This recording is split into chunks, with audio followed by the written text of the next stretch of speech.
Hello, great people. Nyesom Wike has successfully run Rivers State, the state that made him, because his faction of the Rivers State House of Assembly has successfully obtained a court order, a court ruling, stating specifically that no money should be given to Rivers State. The Court of Justice Joyce Abdulmalik at the Federal High Court has given that judgment, and you go wonder, say, Wike, why?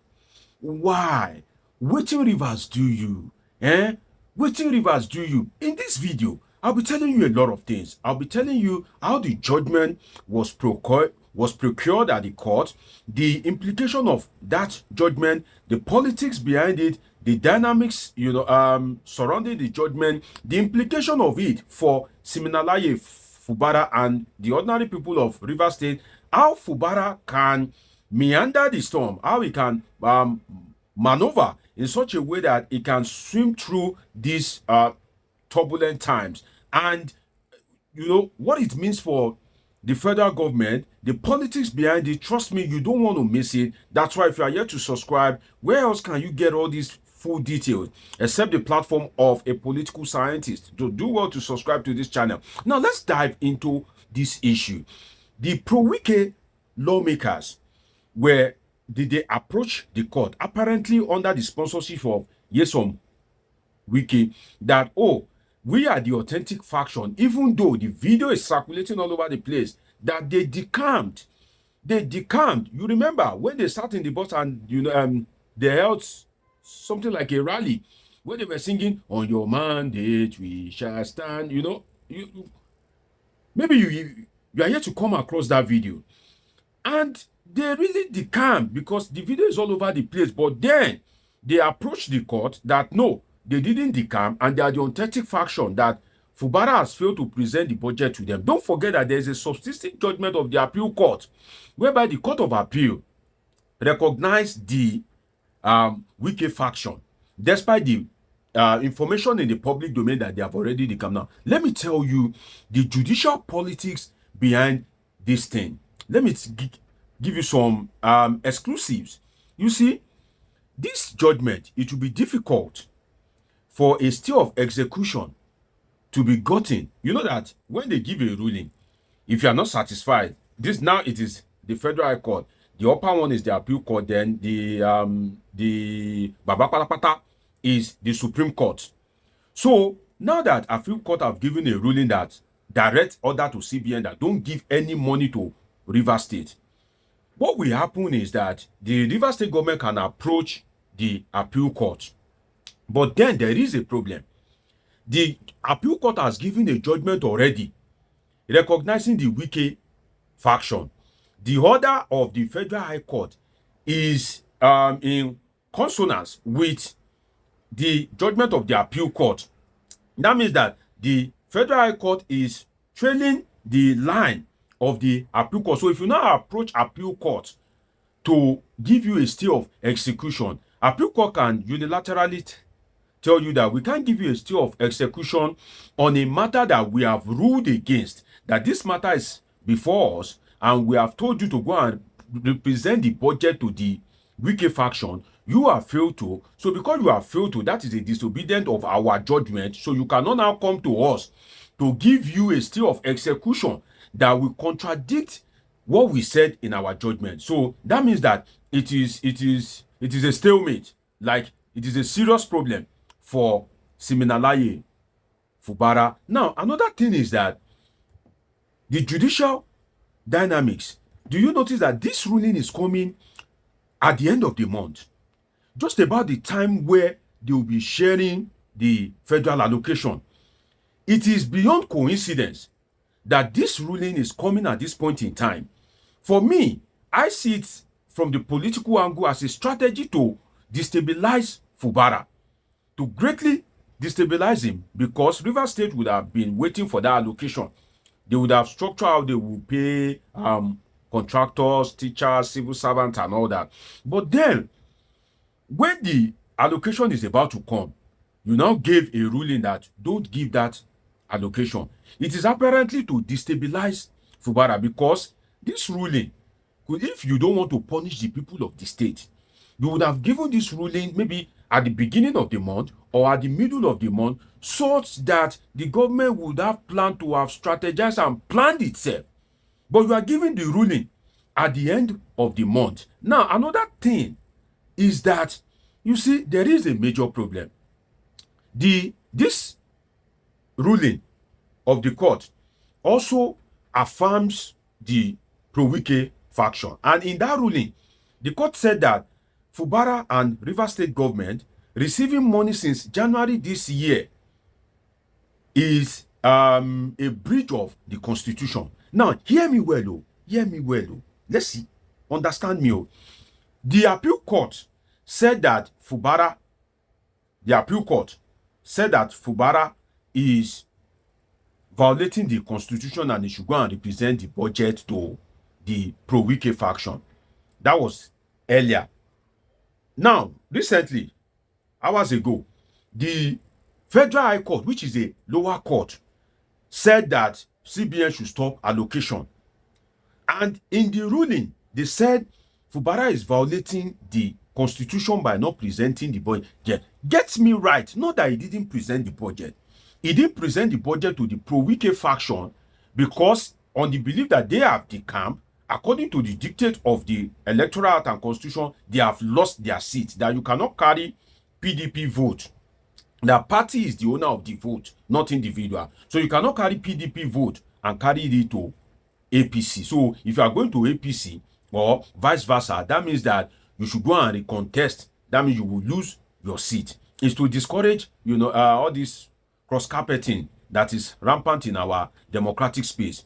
Now, this thing, by the pronouncement of that court, that means that the court itself, by that ruling, have affirmed that Fubara is in violation of the constitution. The appeal court, which is the superior court, gave a judgment, explicit judgment, that you are violating the constitution, go and present the budget to the pro-Wike faction. Do you know the implication of that? If they make impeachment attempt on Fubara, it's a go. It's a go, G-O-A-L, it's a go, straight up. Because why? If you challenge the validity of that impeachment, you can see that Wike is a very dangerous guy. If you challenge the validity of that impeachment, they will refer back to the ruling of the High Court, refer back to the ruling of the Appeal Court, stating expressly that Fubara is in violation of the Constitution.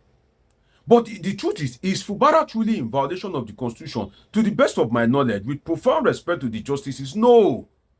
The guy no violate anything.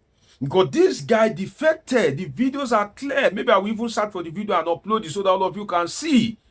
The day they defected, I am a political scientist. I follow everything about politics. That's my first address. Studying, researching, and analyzing politics. So the day they defected, I saw it in the news. So you can begin to imagine the kind of country that we have. Now, where the problem is, there is a major problem. Where the problem is that, see, Nigeria operates a monoproduct economy dependent on oil. That means that we earn most of our money from oil. Rivers is an oil-producing state. Of all the states that are producing oil, Rivers is one state that, has a lot of oil deposit. And most of these oil multinationals are there. You go see where Tinubu go enter problem now. You will see how you will enter serious problem now. Now, Rivers State owns the oil. The people of Rivers State ancestrally own the oil because it is their ancestral land. Now, Nigeria has taken over the control of the oil. They are making money in Rivers State every blessed day. Right now, as I'm talking to you, they are drilling oil in Rivers State now, every blessed day. You will take their oil, sell it, make money.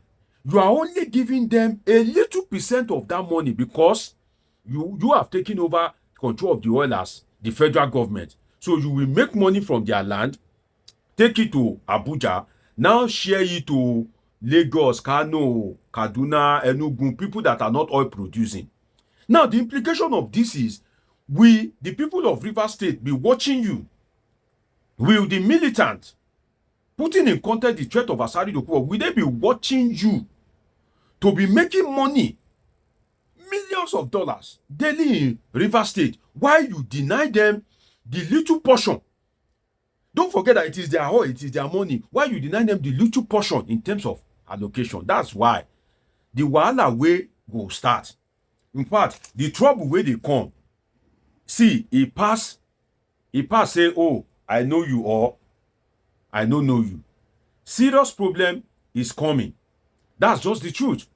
A very serious one at that. So you want to imagine that Rivers owns the oil, but will be denied their own little share of the oil. You see, one thing I can tell you is Nigerian judiciary, if they are not careful, will be the one to destroy our current democracy. Because you know why? Before, what we learned in the history books is what destroyed democracy is military intervention.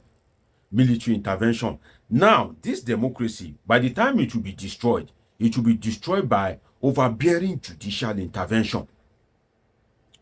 Quote me, write it down, that one Dr. Omosholade, a political scientist, said it.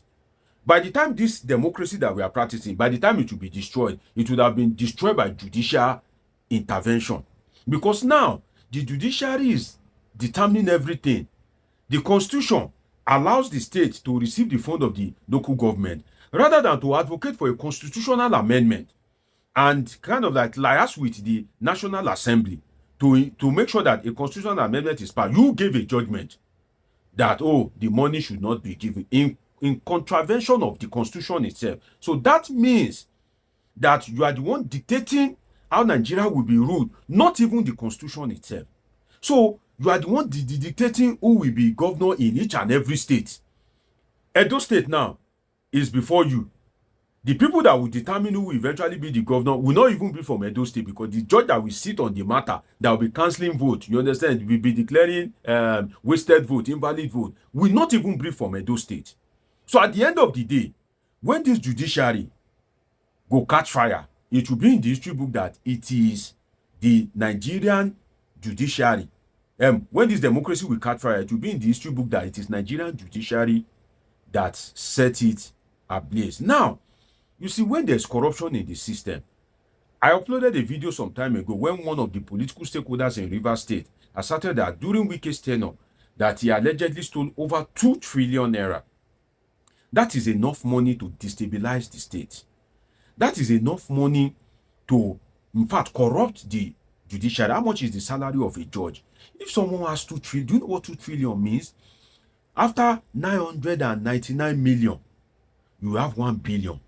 For you to have 1 trillion, you have 999 billion naira. After that is 1 trillion. So you now have 999 billion naira in 2 places.